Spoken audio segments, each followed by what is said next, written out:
ഇൻഫിനിക്സിന്റെ Infinix not 30 VIP എന്ന പുതിയൊരു smart phone ഇപ്പോൾ ലോഞ്ച് ചെയ്തിട്ടുണ്ട്. ഈ ഒരു പ്രൈസ് റേഞ്ചിൽ ഇതുവരെ കാണാത്ത ചില ഫീച്ചേഴ്സ് ഒക്കെ ഈ ഫോണിൽ വരുന്നുണ്ട്. എന്തായാലും ഈ ഒരു വീഡിയോയിൽ നമ്മൾ നോക്കാൻ പോകുന്നത് ഇൻഫിനിക്സ് നോട്ട് 30 VIP എന്ന ഫോണിനെ പറ്റിയിട്ടാണ്.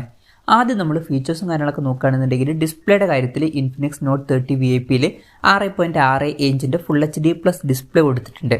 അമോലെഡ് ഡിസ്പ്ലേ ഇതിൽ വരുന്നുണ്ട്. പിന്നെ 10-bit ഡിസ്പ്ലേ എന്നുള്ള ഫീച്ചറും ഇതിൽ കൊടുത്തിട്ടുണ്ട്. പഞ്ചോൾ ഡിസൈനാണ് ഈ ഫോണിൽ വരുന്നത്. പഞ്ചോൾ വരുന്നത് ടോപ്പ് സെൻറ്റർ ഭാഗത്തായിട്ടാണ്. ഡിസ്പ്ലേയിൽ 120 Hz റിഫ്രഷ് റേറ്റ് സപ്പോർട്ട് ചെയ്യുന്നുണ്ട്. അതുപോലെ തന്നെ 360 Hz ടച്ച് സാമ്പിളിംഗ് റേറ്റും ഇതിൽ വരുന്നുണ്ട്. പിന്നെ 1920 Hz PWM ഡിമ്മിംഗ് എന്നുള്ള ഫീച്ചറും ഇതിൽ കൊടുത്തിട്ടുണ്ട്. അത് നല്ലൊരു കാര്യം തന്നെയാണ്. പീക്ക് ബ്രൈറ്റ്നസ് വരുന്നത് 900 nits ആണ്. അപ്പോൾ ഡിസ്പ്ലേ ഫീച്ചേഴ്സ് നമ്മൾ മൊത്തത്തിൽ നോക്കുകയാണെന്നുണ്ടെങ്കിൽ അത്യാവശ്യം നല്ല ഡിസ്പ്ലേ ഫീച്ചേഴ്സും കാര്യങ്ങളൊക്കെ ഇൻഫിനിക്സ് നോട്ട് 30 VIPയിൽ വരുന്നുണ്ട്. പിന്നെ ഈ ഫോണിൻ്റെ വില 20,500 രൂപ പ്രൈസ് റേഞ്ചിലാണ് വരുന്നത്. ആ ഒരു പ്രൈസ് റേഞ്ചിൽ ഇത് മികച്ച ഡിസ്പ്ലേ ഫീച്ചേഴ്സ് എന്നൊക്കെ തന്നെ പറയാവുന്നതാണ്. In display finger print sensor ഈ ഫോണിൽ കൊടുത്തിട്ടുണ്ട്. ഈ ഫോണിൽ IP53 റേറ്റിംഗ് സപ്പോർട്ട് ചെയ്യുന്നുണ്ട്. ഈ ഫോണിൻ്റെ മാജിക് ബ്ലാക്ക് അതുപോലെ തന്നെ ഗ്ലേഷ്യർ ബ്ലൂ എന്നീ 2 കളർ വേരിയൻസ് ആണ് ഇപ്പോൾ ലോഞ്ച് ചെയ്തിരിക്കുന്നത്. ഇനി പ്രോസസ്സറിൻ്റെ കാര്യത്തിലോട്ട് വരികയാണെന്നുണ്ടെങ്കിൽ mediatek dimensity 8050 എന്ന പ്രോസസ്സർ ഈ ഫോണിൽ കൊടുത്തിട്ടുണ്ട്. ഇത് അത്യാവശ്യം നല്ലൊരു പ്രോസസ്സർ തന്നെയാണ്. 20,500 രൂപ പ്രൈസ് റേഞ്ചിൽ ബെസ്റ്റ് എന്നൊക്കെ പറയാൻ പറ്റിയിട്ടുള്ള ഒരു പ്രോസസ്സർ തന്നെയാണ് ഈ ഒരു പ്രോസസ്സർ. അപ്പം വളരെ മികച്ചൊരു പ്രോസസ്സറും ഈ ഒരു പ്രൈസ് റേഞ്ചിൽ ഈ ഫോണിൽ കൊടുത്തിട്ടുണ്ട് എന്നൊക്കെ പറയാവുന്നതാണ്. പിന്നെ മുമ്പ് ലോഞ്ച് ചെയ്തിട്ടുള്ള mediatek dimensity 1300 എന്ന പ്രോസസ്സറിൻ്റെ ഒരു റീബ്രാൻഡഡ് വെർഷനാണ് ഈ ഒരു mediatek dimensity 8050 എന്ന പ്രോസസ്സർ. പിന്നെ ഇതിൽ 5G സപ്പോർട്ടും കാര്യങ്ങളൊക്കെ വരുന്നുണ്ട്. ഈ ഒരു ഫോണിൽ 12 GB റാം വരെയും അതുപോലെ തന്നെ 256 GB ഇൻറ്റേർണൽ വരെയും വരുന്നുണ്ട്. അത് നല്ലൊരു കാര്യം തന്നെയാണ്. വെർച്വൽ റാം എന്നുള്ള ഫീച്ചറും ഇതിൽ കൊടുത്തിട്ടുണ്ട്. അതായത് എക്സ്ട്രാ റാം വേണ്ട സമയത്ത് ഇൻറ്റേർണൽ മെമ്മറിയിൽ നിന്ന് കുറച്ച് മെമ്മറി എടുത്തിട്ട് അത് റാമായിട്ട് യൂസ് ചെയ്യും. അങ്ങനെ 9 GB റാം വരെ എക്സ്ട്രാ നമുക്ക് ലഭിക്കുന്നതായിരിക്കും. NFC എന്നുള്ള ഫീച്ചർ ഇതിൽ സപ്പോർട്ട് ചെയ്യുന്നുണ്ട്. ഫോൺ പെട്ടെന്ന് നീറ്റാതിരിക്കാൻ വേണ്ടിയിട്ട് ലിക്വിഡ് കൂളിംഗ് വേപ്പർ ചേമ്പറൊക്കെ ഇതിൽ കൊടുത്തിട്ടുണ്ട്. Z-ആക്സിസ് ലീനിയർ മോട്ടർ ഈ ഫോണിൽ വരുന്നുണ്ട്. നല്ല വൈബ്രേഷൻ എഫക്റ്റ് ഒക്കെ ലഭിക്കാൻ വേണ്ടിയിട്ട്. പിന്നെ JBL ട്യൂൺ ചെയ്തിട്ടുള്ള സ്റ്റീരിയോ സ്പീക്കേഴ്സ് ഈ ഫോണിൽ കൊടുത്തിട്ടുണ്ട്. ഹൈറസ് ഓഡിയോയുടെ സപ്പോർട്ടും വരുന്നുണ്ട്. 3.5mm ഓഡിയോ ജാക്ക് ഈ ഫോണിൽ കൊടുത്തിട്ടുണ്ട്. Android 13 ബേസ് ആയിട്ടുള്ള XOS സോഫ്റ്റ്വെയർ ആണ് ഈ ഫോണിൽ കൊടുത്തിരിക്കുന്നത്. ക്യാമറയുടെ കാര്യം പറയുകയാണെന്നുണ്ടെങ്കിൽ ഫോണിൻ്റെ പിന്നിൽ ട്രിപ്പിൾ ക്യാമറ സെറ്റപ്പ് കൊടുത്തിട്ടുണ്ട്. 108 MP മെയിൻ ക്യാമറ സെൻസർ ഈ ഫോണിൽ വരുന്നുണ്ട്.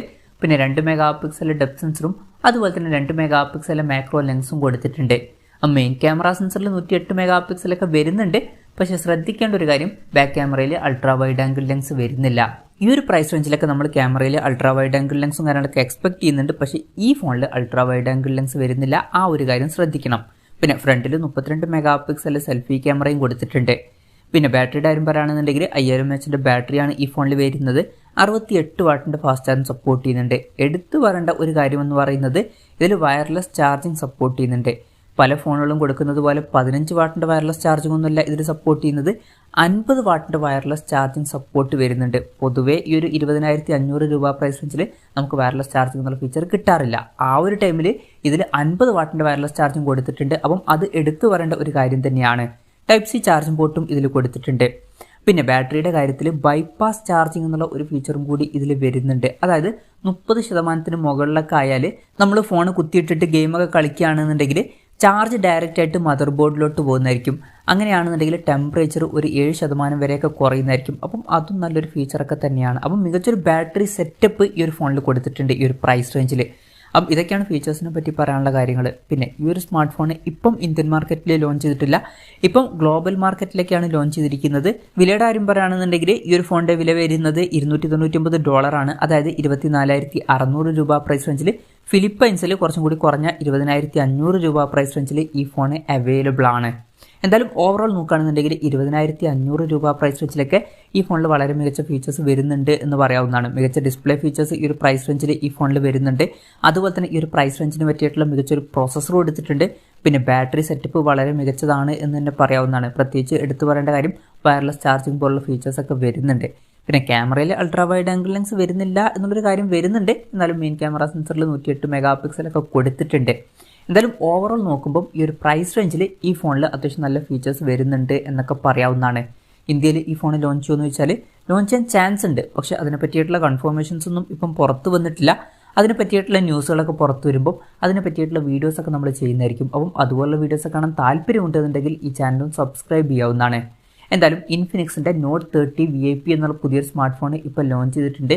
ഈ ഒരു ഫോണിനെ പറ്റിയിട്ടുള്ള നിങ്ങളുടെ അഭിപ്രായം ജസ്റ്റ് ഒന്ന് കമൻറ്റ് ചെയ്യുക. അതുപോലെ തന്നെ ഈ ഒരു സ്മാർട്ട് ഫോൺ ഇന്ത്യൻ മാർക്കറ്റിൽ ലോഞ്ച് ചെയ്യുകയാണെന്നുണ്ടെങ്കിൽ നിങ്ങൾ ഏത് പ്രൈസിങ്ങിലാണ് എക്സ്പെക്ട് ചെയ്യുന്നത് എന്നുള്ള കാര്യം കൂടി ജസ്റ്റ് ഒന്ന് കമൻറ്റ് ചെയ്യുക. അപ്പം എൻ്റെ ഒരു അഭിപ്രായം പറയുകയാണെന്നുണ്ടെങ്കിൽ ഇന്ത്യൻ മാർക്കറ്റിൽ ചിലപ്പം ഈ ഒരു സ്മാർട്ട് ഫോൺ ഒരു 20,000 21,000 രൂപ പ്രൈസ് റേഞ്ചിലേക്കായിട്ട് തന്നെ ലോഞ്ച് ചെയ്തേക്കാം. കൺഫർമേഷൻസ് ഒന്നുമില്ല, ജസ്റ്റ് നമ്മുടെ എക്സ്പെക്ടേഷൻ പറഞ്ഞു എന്നേ ഉള്ളൂ.